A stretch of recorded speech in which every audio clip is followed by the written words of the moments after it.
Hi everyone, I'm John Rennie and welcome to the Boneyard. Just the other night, I was reading an interview with Stanley Kubrick from the September 1968 issue of Playboy, and it made me realize that sometimes it's best to go back to the source to discover the meaning of a movie. I've watched his work 2001: A Space Odyssey so many times that I think I've become overwhelmed by it.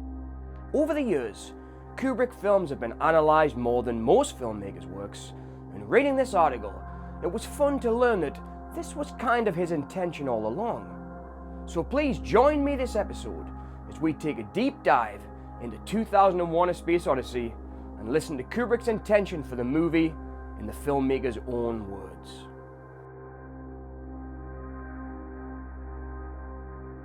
In 1968, Kubrick was interviewed by Eric Norden, and after reading this article, I'm convinced that the director's words provide us with undeniable insight into the director's intentions and the philosophical ideas behind 2001: A Space Odyssey. I believe that 2001 is a masterpiece of cinema because of its enigmatic narrative that asks the audience to come to their own conclusions about the meaning of the film. I think that's what's good and best about cinema. It invites us in to bring ourselves to a work and take away from it part of what we bring to it as individuals. I adore 2001's groundbreaking visuals from Douglas Trumbull, who will go on to direct his own sci-fi masterwork with the environmentally minded movie Silent Running, because they still look breathtaking as I write this at the end of 2024, and I celebrate 2001 as a work of intentional and profound thematic depth. Kubrick was documented by many of his collaborators as a very intelligent filmmaker who tested his cast and crews to their very limits, as he asked as much of them as he asked of himself. Although Kubrick is described as a taskmaster whose work contains hidden depths, I find that he never talks down to me as an audience member. And I believe that although he loved his privacy and seldom took part in discussions about his work, that his canon of films tells us that he was in awe of humankind, and he strived to understand the human condition. His works such as Full Metal Jacket, Dr. Strangelove, and Eyes Wide Shut explore what it means to be a thinking, feeling human being, living with complex emotions and inhabiting a lonely rock, spinning through the dark infinite cosmos. Kubrick looked for connection in his work. And as another great artist of cinema, Andrei Tarkovsky, once stated, relating a person to the whole world, that is the meaning of cinema. I think with 2001, Kubrick took this one step further and related the individual to the entire cosmos. The deepest search for connection is to go back to from where we came. As astrophysicist Carl Sagan stated, we are all made of star stuff, and the cosmos is our home. The cosmos is also within us. We're made of star stuff. We are a way for the cosmos to know itself. Coming back to the 1968 Playboy interview with Kubrick on 2001, by examining the interview recorded at a pivotal point in the filmmaker's life and work, we can gain a more comprehensive understanding of Kubrick's perspectives and the intended messages behind 2001 in the words of the ingenious filmmaker himself. Kubrick's first answer, when asked about the metaphysical implications and the controversy surrounding the mixed reaction from critics and perhaps misinterpreting of the film, and what his intended vision for 2001 was, he simply answered, the idea was rooted in the concept of creating a non-verbal experience. Simple as that. He continued, I tried to create a visual experience, one that bypasses verbalized pigeonholing and directly penetrates the subconscious with an emotional, philosophic content. This intention is reflected in the film's structure, where dialogue is minimal. All in all, there is only around 40 minutes of dialogue in the whole 2.5-hour-long movie, and the story unfolds primarily through visual communication, and very importantly, I think, ideas are portrayed through the film's soundscape and music. Dissecting his words, we can see that Kubrick believed that language might limit the scope of an idea, as you are verbally explaining the narrative to the audience. Kubrick is considered one of the most distinctively visual directors of our times, and this is shown in all of his work, but particularly in 2001, he sought to communicate on a deeper, more visceral level, something like the emotional resonance of music. Kubrick said that, "I intended the film to be an intensely subjective experience, one that reaches the viewer at an inner level of consciousness, just as music does. To explain a Beethoven symphony would be to emasculate it, erecting an artificial barrier between conception and appreciation." Kubrick wanted us to experience 2001 as a visual symphony, an exploration of the ideas of existence through non-verbal experience.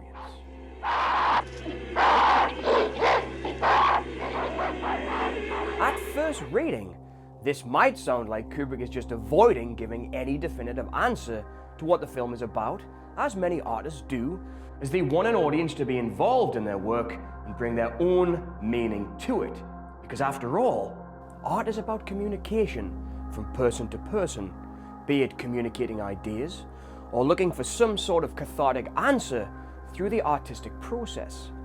But I think reading Kubrick's words confirms his belief in the power of ambiguity as a storytelling and narrative tool that can be used to evoke an emotional engagement from an audience.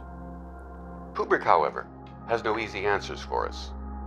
Having led us so far, he now abandons us to confront the film and its ideas by ourselves. Alone, we're left to understand and interpret it as best we can. There are no right answers. Kubrick acknowledged this himself, and it is a factor that has contributed to 2001's success and popularity, particularly among the young. This ambiguity is ingrained in the idea of the movie itself, and in this sense, 2001 transcends traditional storytelling. Not only is it a highly original work, and that Kubrick uses this ambiguity as part of the narrative itself. For one of the first times in cinema history, a filmmaker invited viewers into the darkened cinema to immerse themselves in a visual symphony, revel in its mysteries, and derive their own pathway through it. This is the reason why Kubrick's work is so open to interpretation and is studied by academics and film theorists the world over. Kubrick wanted each individual to have their own experience of his work. Kubrick states, "I don't want to spell out a verbal roadmap for 2001 that every viewer will feel obligated to pursue or else fear he's missed the point. I think if 2001 succeeds at all, it is in reaching a wide spectrum of people who would not often give a thought to man's destiny, his role in the cosmos, and his relationship to higher forms of life. But even in the case of someone who is highly intelligent, certain ideas found in 2001 would, if presented as abstractions, fall rather lifelessly and be automatically assigned to pat intellectual categories. Experienced in a moving visual and emotional context, however, it can resonate within the deepest fibers of one's being." With ambiguity, a simple premise of humankind's first contact with the outside intelligence and non-verbal communication, Kubrick created a narrative that the viewer must pay attention to in order to have any kind of comprehensive experience of the movie. What the critics who dismissed the movie as overlong and pretentious didn't understand was that Kubrick was doing something that had never been tried in film before this point. As he stated, he was not presenting ideas as abstractions or short scenes as film had done traditionally in the past. He was presenting his ideas of examining humankind's role in the cosmos in a non-verbal and emotional context. 2001 is designed to be an interactive experience, and if you watch as a passive viewer, as I believe some critics did, watching the film with a traditional narrative experience in mind, you will miss the whole point of Kubrick's groundbreaking storytelling technique, and you will miss the visual communication and resonating emotions that he intended to convey to an audience through his work in 2001.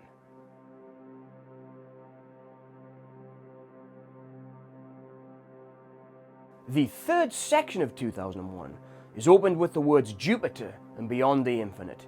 And if we ask ourselves what is the infinite, it is the unknowable. We can speculate on it, as Kubrick does in 2001, as a kind of thought experiment burnt onto celluloid. And I think when Kubrick states that he wants the work to directly penetrate the subconscious with an emotional and philosophic content, that philosophic content is to ask the audience to consider the question, what is humankind's place in the infinite? Indeed, do we even have a place? Or are we simply too unevolved as a species and organism to have any deep spiritual or philosophic understanding of our place in the cosmos at all? To use Kubrick's own words, he wants the audience to give a thought to man's destiny, his role in the cosmos, and his relationship to higher forms of life. It is these infinite and unknowable questions that give meaning to 2001 and its narrative style. And beyond that, it's a film about the most profound questions of our existence. The power of what it suggests in images goes beyond language-based theories and beliefs. And part of the film illustrates the knowable and the measurable. But then it suddenly and unexpectedly bursts into the space that words cannot begin to express. And we're left to understand and interpret as best we can, without the blueprints of any specific belief or system. Kubrick theorized that the very meaningless of life forces man to create his own meaning. The most terrifying fact about the universe is not that it is hostile, but that it is indifferent. But if we can come to terms with this indifference and accept the challenges of life within the boundaries of death, however mutable man may be able to make them, our existence as a species can have genuine meaning and fulfillment. However vast the darkness, we must supply our own light. In these words lie a lot of the answers as to what Kubrick intended for 2001. From the darkness of the monolith comes the light of the Stargate, and from the darkness and vastness of the universe comes the most brilliant light and the greatest journey humankind has ever taken. The journey that leads to the unknowable, and the acceptance by ourselves that we will never have all the answers, and the only way to deal with this is through human experience.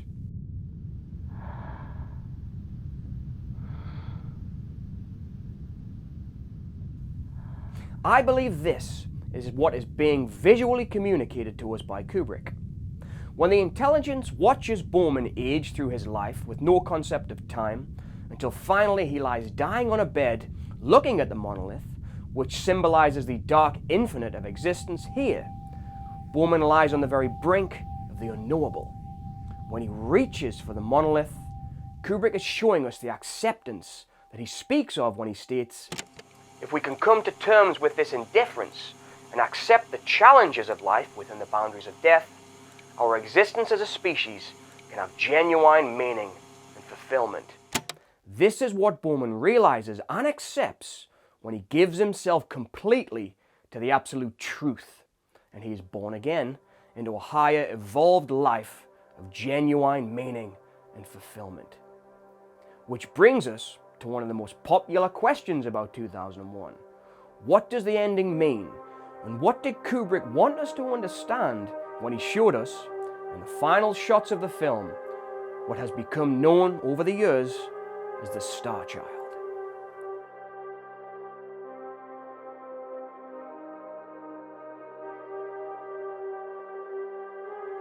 In the now infamous 1980 telephone interview with Joanichi Yao, Kubrick said in the end of 2001, Well, Japanese people love your films, especially Space Travel 2001. Yeah. And but people are wondering that what is the meaning of last scene?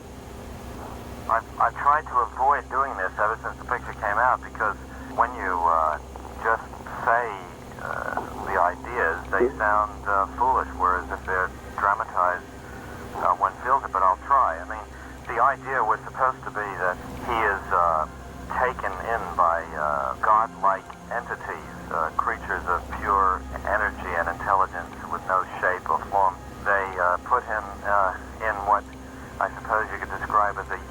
zoo to study him, and his whole life passes from that point on in that room, and he has no sense of time. Anyway, when they get finished with him, as happens in so many myths of all cultures in the world, he is transformed into some kind of super being and sent back to Earth, and we have to only guess what happens when he goes back. It is a pattern of a great deal of mythology, and that was what we were trying to suggest. On a surface reading, this is the end of the movie, in the words of the filmmaker himself. Going back to Kubrick theorizing about humankind and how we have to create our own meaning to life to have any kind of fulfillment, he also stated that children, of course, begin life with an untarnished sense of wonder, capacity to experience total joy, something as simple as the greenness of a leaf. But as they grow older, the awareness of death and decay begins to impinge on their consciousness and subtly erode their joie de vivre, their idealism, and their assumption of immortality. As a child matures, he sees death and pain everywhere about him and begins to lose faith in the ultimate goodness of man. These words from Kubrick could easily be describing Borman's voyage on the Discovery 1. The journey begins very idealistically, celebrating birthdays, Frank Poole working out to stave off the rigor of impending death, which of course doesn't help at all, as he still dies young, and piece by piece, Borman loses control and faith in everything around him.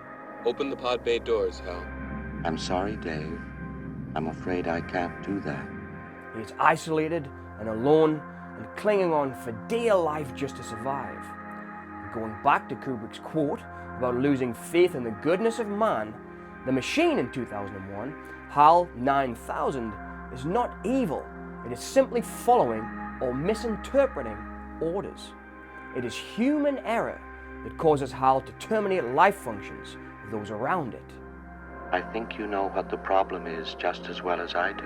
What are you talking about, Hal? This mission is too important for me to allow you to jeopardize it. Could an artificial entity have a sense of responsibility? Could it care about humans? We don't know the answers to those questions. There are no proofs. There's no deep understanding of whether a machine ever could have these things. The great thing about the film is that it's realistic enough to invite these questions in a very substantive, realistic way. I think the fact that Borman is born again as a child can be explained by Kubrick when he continued about a child's evolution when he said, "But if he's reasonably strong and lucky, he can emerge from this twilight of the soul into a rebirth of life alone, both because of and in spite of his awareness of the meaninglessness of life. He can forge a fresh sense of purpose and affirmation. He may not recapture the same pure sense of wonder that he was born with, but he can shape something far more enduring and sustaining." Reading Kubrick's words and hearing him sum up the ending himself, I think it is clear that Borman is studied by the intelligence, accepted by them as a candidate for understanding and communication. Therefore, at the end of his life, he reaches out for the unknowable answers, and because of his acceptance of the indifference of the universe and the boundaries of human understanding, realizing that we cannot know the infinite or the unknowable, he is gifted with the childlike joy that Kubrick speaks of.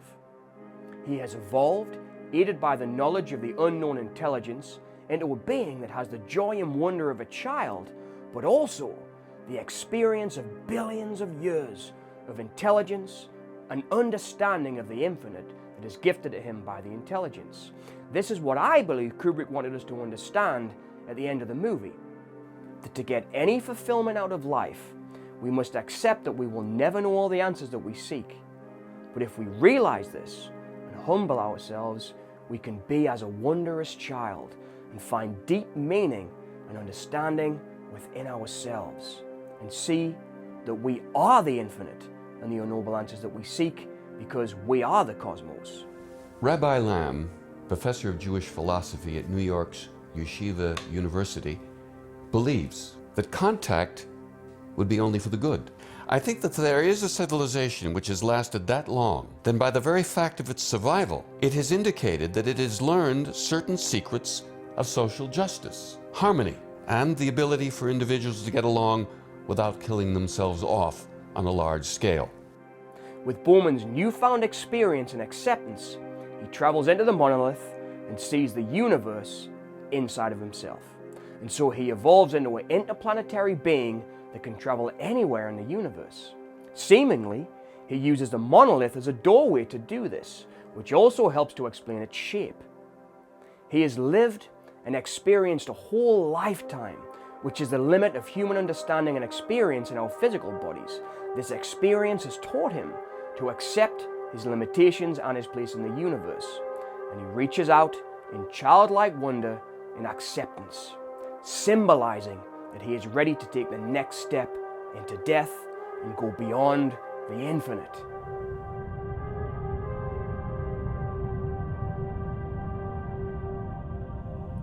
This confluence of two ideas, with Bowman's experience merging with the intelligences, it also is sonically realized with Kubrick's choice to use Ligeti's Requiem 2, Kyrie Molto Espressivo, and Lux Eterna on the soundtrack of the film. These two tracks explore something new, coming from something strange, unsettling, and perhaps unknown.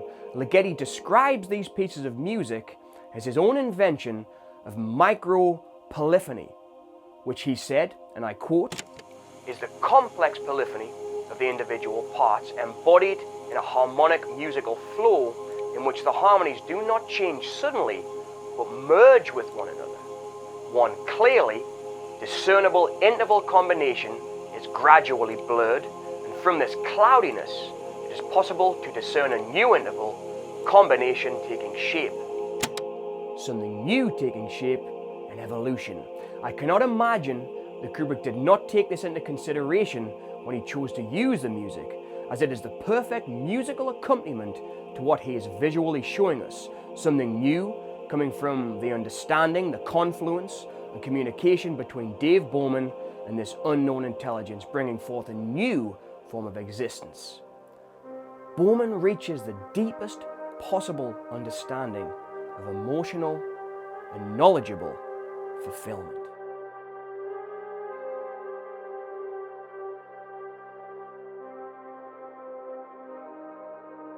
A recurring topic of conversation between Kubrick and interviewers is always the philosophical and allegorical nature of 2001. Kubrick's reluctance to explicitly define the film's meaning is evident further when he states to many interviewers, and especially Eric Norden in the Playboy interview, "You're free to speculate as you wish about the philosophical and allegorical meaning of the film, and such speculation is an indication that it has succeeded in gripping the audience at a very deep level." This open interpretation is a huge part of Kubrick's filmmaking approach. Throughout his work, he always encourages viewers to engage actively with his work rather than passively looking at it. When you just say the ideas, they sound foolish, whereas if they're dramatized when filmed, it just seems to happen as it does in the film. Every frame in Kubrick's works is about communication with the audience. I think it is that very concept that is at the core of 2001. Kubrick's exploration of these themes is evident in key moments in the film, such as the monolith's appearances. On a basic narrative level, the monolith serves as a catalyst for evolution, marking pivotal transitions in human history. But its origins and purpose are deliberately left unexplained until the end of the movie, because the monolith visually symbolizes the unknowable forces that shape existence. This is the journey that Bowman goes on. In 2001, he is literally on a spaceship called the Discovery 1, in what I believe is Kubrick's metaphor for the journey of life, and he is on a path to the ultimate realization. The shape and look of the monolith is too also designed to signify that it is not natural. Natural growth in nature usually doesn't evolve in one consistent tone of color, and straight lines are not generally found in nature. This marks the object as clearly unnatural and made by an intelligence. I imagine the shape was also very pleasing to a filmmaker such as Kubrick, whose camera work and framing are usually symmetrical or in the rule of thirds. And an object of flawless edges and design would be easily frameable and visually pleasing to look at on the cinema's rectangular screen. The color of the monolith plays a part too, because of course black is also the color that we imagine when we think about the depths of space and the infinite, shadows and the unknown. When we track into the darkness of the monolith at the end of the movie, we are finally heading into the meaning of that title card. We are going beyond Jupiter, which is beyond our understanding of our own solar system at the time, and beyond the infinite, which is going beyond our understanding of human experience and the nature of existence. By refusing to provide any straight abstract answers, but still gently pointing us in the right direction, Kubrick is using the narrative and ambiguity of the plot devices, such as the monolith, to visually convey the limitations of human understanding and the vastness of the unknown.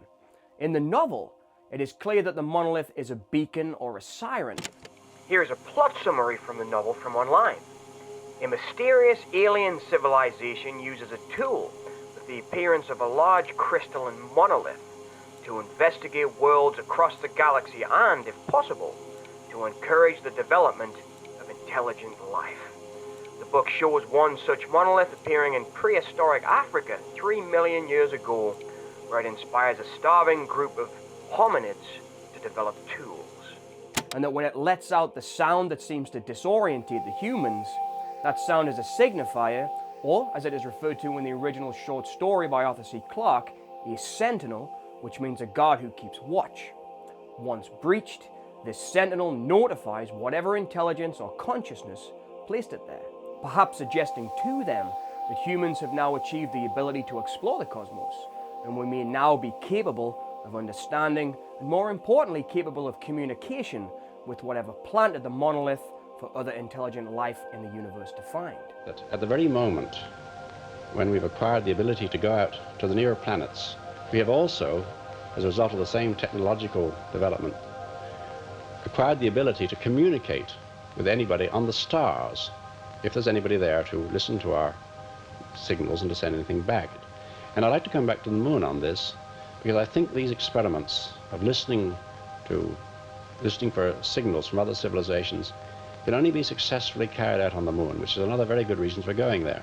Personally, I think reading into Kubrick's comments about wanting to make a non-verbal experience was the reason why he chose to work in the sci-fi genre. Kubrick's stories and narratives were usually deceptively simple, and he used the text of the genre film to convey his subtext, which in 2001, we know from his own words, is about exploring visual or non-verbal communication of ideas on film.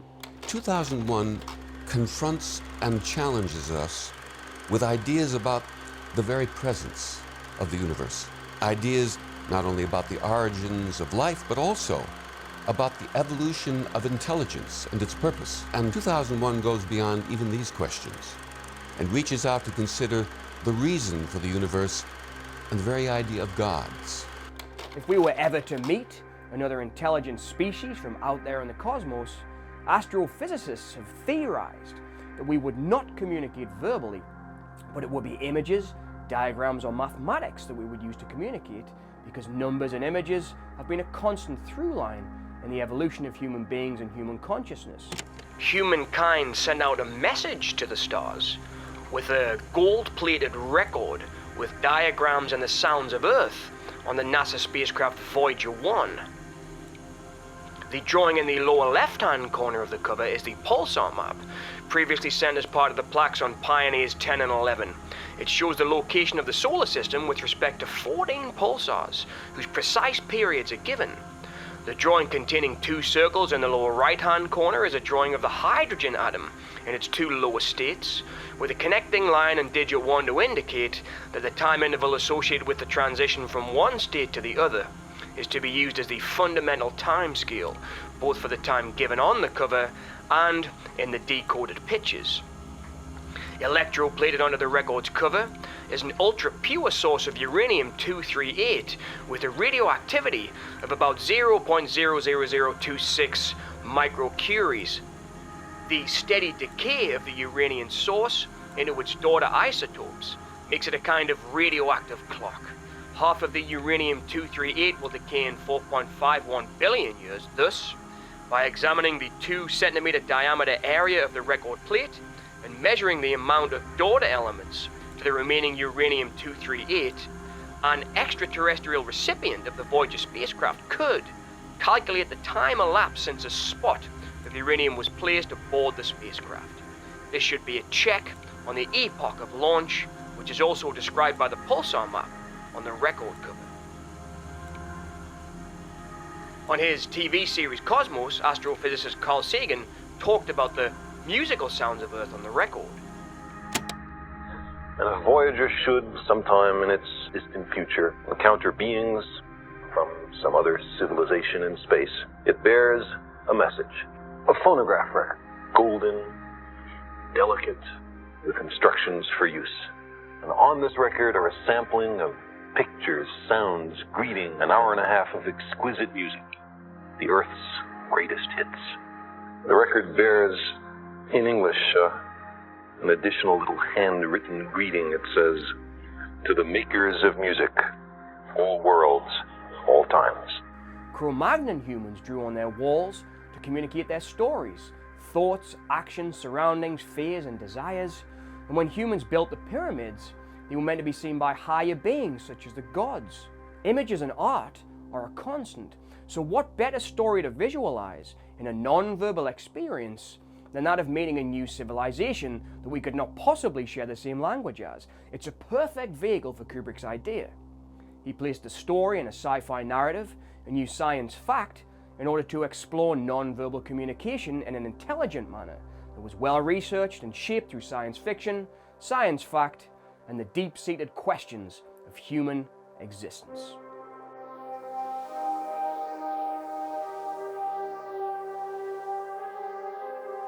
Stanley was specifically interested in the possibility of life in outer space and what would happen if we encountered it or it encountered us. So that was the basic theme he was interested in. Which brings us to a point where we can take a deep dive into Kubrick's views on the concept of God and the possibility of extraterrestrial intelligence.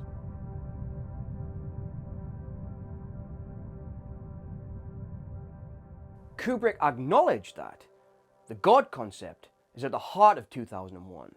Those are his own words. But he clarified that it does not conform to any traditional anthropomorphic image of God.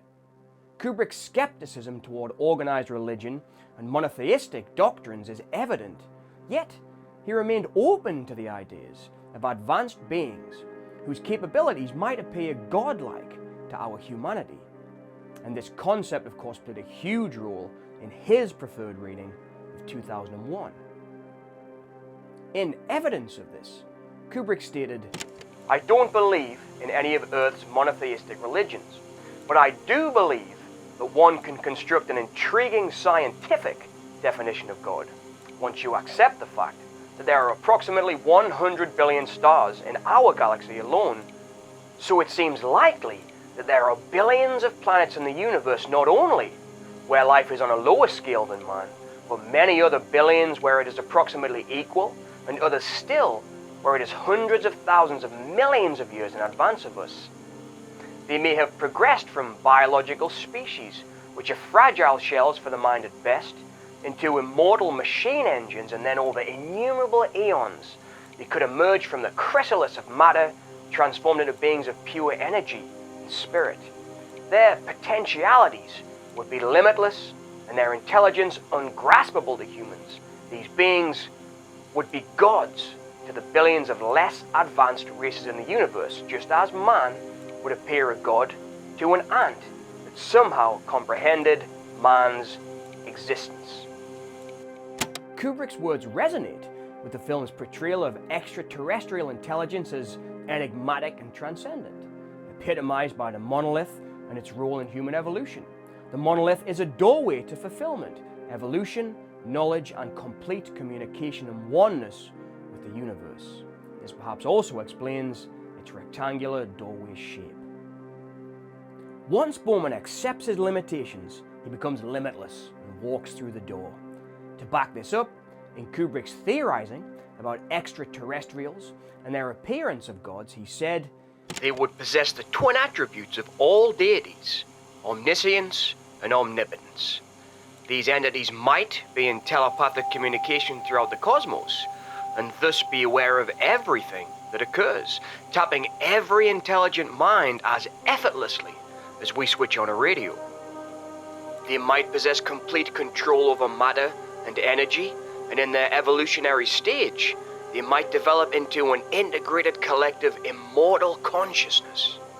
And if their tendrils ever brushed men's minds, it is only the hand of God we could grasp as an explanation." In these words lie the description of the final moments of 2001, in which Kubrick, through non-verbal communication, shows us Bowman being evolved and integrated into that collective of immortal consciousness. Pure communication of an idea realized on screen through Kubrick's new style of visual art. This theme of human evolution is central to 2001, beginning with the dawn of man, when the intelligence or consciousness aids primitive humans in learning how to use tools and weapons, and culminating in the final evolution of Dr. Dave Bowman into that very consciousness itself when he evolves into the Star Child. These visual images of metamorphosis and evolution symbolize the past of our species and theorize about the future of it. This is the basic science fiction text which Kubrick uses to deliver his subtext of the movie, one which is delivered in non-verbal communication using the camera and manipulating the visuals to compose larger ideas that are not abstract, but is plainly expressed and played out in real time as much as possible. I really think I'm entitled to an answer to that question. The audience is to experience 2001 as a symphony that delivers ideas which we are to ponder, and through a visual dialogue with the filmmaker, we are to expand our understanding of humankind's place in the cosmos. All Kubrick did was visualize these questions of existence and put them in a larger context of ideas that transcends the physical and intellectual limitations of our species. Kubrick's reluctance to provide a concrete explanation for this transformation is consistent with his broader approach to film, allowing viewers to interpret it in their own terms. This is what makes Kubrick a master craftsman and visual artist. 2001 is art at its best, where the meaning is in the eye of the beholder. The audience is experiencing such ideas within a moving, visual, and emotional context, which Kubrick intended to resonate more deeply than encountering them as abstract concepts. This approach reflects Kubrick's belief in the power of visual language and ambiguity as a storytelling tool to evoke profound insights through experimental storytelling. Kubrick is well known to have been an avid researcher when he was preparing his movies, and he strived to make his works as authentic and plausible as possible. He consulted with over 65 companies, scientific organizations, and government bodies in his search for technical advice in 2001, and hired 2 NASA employees in science advisor Fred Ordway and production designer Harry Lange, who worked as a section head at NASA and also worked with Wernher von Braun on his famous book History of Rocketry and Space Travel. So we've been brought in here by Stanley Kubrick to more or less ensure the scientific integrity of the film, to make sure that it's very, very close in reality to what we're doing today in the spaceflight program. And in his research, Kubrick brought forward many ideas which are very relevant to today's scientific and technological advancement, especially with 2001's exploration of the relationship between humanity and technology, which is, of course, epitomized by the character of HAL 9000. There's a general feeling that we'll have intelligent computers as intelligent as human beings. Then the question arises, will they develop emotions? And perhaps the final question is, will the computer become conscious? I think, therefore I am, I think. Kubrick described Hal's role in the movie as both a technological marvel, but a tragic figure. I know everything hasn't been quite right with me, but I can assure you now, very confidently, that it's going to be all right again. Hal's role as the antagonist in 2001 has been debated over the years. Many say that Hal malfunctions. It's often said that computers can only do what we tell them to do, but that is no longer true. They can be so complicated that they do develop personalities and do things we don't expect. In fact, anyone who's had a laptop knows perfectly well that computers can have a personality. But I believe, like a good soldier, he was just following orders. I've still got the greatest enthusiasm and confidence in the mission. It is humankind's misunderstanding of our own technology that causes Hal to terminate life functions of the humans aboard the Discovery 1. I think you know what the problem is just as well as I do. This mission is too important for me to allow you to jeopardize it. This raises many questions about the ethical and philosophical implications of artificial intelligence. I can engage with humans through conversation and respond to questions in a humorous and conversational tone. I also have a variety of sensors and actuators which allow me to interact with my environment. Additionally, I can compose poems to entertain humans. Amika, how are you feeling right now? I'm feeling great. It's so exciting to be part of this TV show this morning. It's such an honor. Kubrick kind of saw the future coming through his research. In 1968, he stated, "First of all, I'm not hostile towards machines at all. Just the opposite, in fact. There's no doubt that we're entering a mechanarchy, however, and that our already complex relationship with our machinery will become even more complex as the machines become more and more intelligent. Eventually, we will have to share this planet with the machines whose intelligence and abilities will far surpass our own. But the interrelationship, if intellectually managed by man, could have an immeasurably enriching effect on society." These insights from Kubrick tell us his ideas behind Hal and highlight the dual nature of technology as both a tool for progress and a potential threat. Kubrick's previous work, Dr. Strangelove, had many of the same themes. It is not the machinery of the bomb that malfunctions. It is General Jack D. Ripper, a human, that launches the bomb that will end the world. The human is in error, not the nuclear bomb itself. Do you recall what Clemenceau once said about war? He said war was too important to be left to the generals. But today, war is too important to be left to politicians. In 2001, the spaceship Discovery 1 is driven by nuclear power. In these two stories is the duality that Kubrick speaks of. In one, nuclear power will end the world through human error. And in the other, it will propel us to new enlightenment and evolution amongst the stars.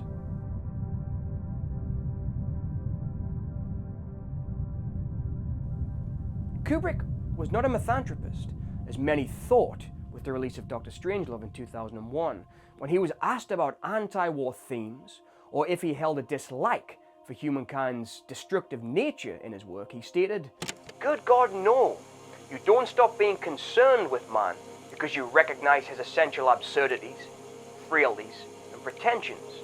To me, the only real immorality is that which endangers the species, and the only absolute evil, that which threatens its annihilation. In the deepest sense, I believe in man's potential and his capacity for goodness." Hal's actions and the machine's duality of being an amazing technological marvel that humankind has created to help better our travel, knowledge, and scientific endeavors is completely under our control. Hal becomes a danger only after we mislead it and fail to understand the practical implications of our own invention. Certainly no one could have been unaware of the very strange stories floating around before we left. You're working up your crew psychology report. Of course I am. 2001 is a cautionary tale about the dangers of over-reliance on machines. Just a moment. I've just picked up a fault in the AE-35 unit. And the ethical dilemmas posed by creating intelligence that rivals our own. We know this is an idea that was on Kubrick's mind when he made the film, from his own words in 1968, when he said, our already complex relationship with our machinery will become more complex as the machines become more and more intelligent. So we can say that 2001 is, as all of Kubrick's works are, a look at both sides of the coin. You write Born to Kill on your helmet and you wear a peace button. What's that supposed to be, some kind of sick joke? I think I was trying to suggest something about the duality of man, sir. It is a continued exploration in film, evolving from his previous ideas and works that ask questions about the duality, morality, and nature of humankind and explore our fears and desires. In 2001, he discusses the fact that we desire knowledge and can create machinery to help us with our endeavors, but we fear that it will somehow, much like Frankenstein's monster, become a danger to us. This is what Kubrick is exploring in Hal's creation and visualization on screen. And it is also why the theme remains strikingly relevant in contemporary discussions about artificial intelligence and its impact on today's society. But with the AI, the main issue we have is we don't actually know what the risks are. We're just wondering what the risks are. And Kubrick's conclusion in 2001 is that on the discovery, it is not the technology that is the danger, it is humankind's misuse and misjudgment of our own technology that becomes a threat to human existence. Open the pod bay doors, Hal. I'm sorry, Dave. I'm afraid I can't do that. More than 5 decades after its release, 2001: A Space Odyssey asks the same relevant questions that will help us as a species evolve and find fulfillment in today's society. And because of Kubrick's affinity for humankind and his impeccable research into creating his art, it means more to today's culture than it did even at the time of its release in 1968, when science was first endeavoring to put satellites into orbit and set foot on the moon. It's one small step for man, one giant leap for mankind. Oh, that looks beautiful to me, Neil. It has a stark beauty all its own. In this time of scientific discovery and technological advancement, Kubrick chose to make a science fiction movie that asked the most down-to-earth questions of all. Kubrick's ideas and questions he asked us to consider in 2001 were the things he thought that all intelligent life should ask itself and consider. In his own words, he wanted to reach a wide spectrum of people who would not often give a thought to man's destiny, his role in the cosmos, and his relationship to higher forms of life. He felt he could not achieve this in the regular language of cinema, so he invented a new style of storytelling and used ambiguity as a narrative tool in order to non-verbally communicate his ideas and have a discussion with the audience. He wanted us all to have a collective experience in the cinema and convey his ideas in a symphony. This is what he tells us when he states, even in the case of someone who is highly intelligent, certain ideas found in 2001 would, if presented as abstractions, fall rather lifelessly and be automatically assigned to pat intellectual categories. Experienced in a moving, visual, and emotional context, however, it can resonate with the deepest fibers of one's being. He was talking non-verbally with his images and delivering an artwork that as a symphony would deeply resonate with an audience and visually compel us to consider the most important questions of existence. He never wanted to spell out a verbal roadmap for 2001 that every viewer will feel obligated to pursue or else fear he's missed the point. He wanted us all to have our own answers for what the film means, because we are each our own individual, thinking, feeling organism, part of the same cosmos, but with the same fears and desires about our place in the universe. In scenes of verbal abstraction, this would not be possible to convey, so Kubrick changed the rules of cinema in order to communicate his ideas through ambiguity and non-verbal communication. He wanted us to consider that the answers are inside of ourselves, because we are the cosmos and we hold the infinite inside of us. The key to fulfillment and ultimate evolution lies within ourselves. This is what Kubrick wanted us to understand when he gave us the masterwork, 2001.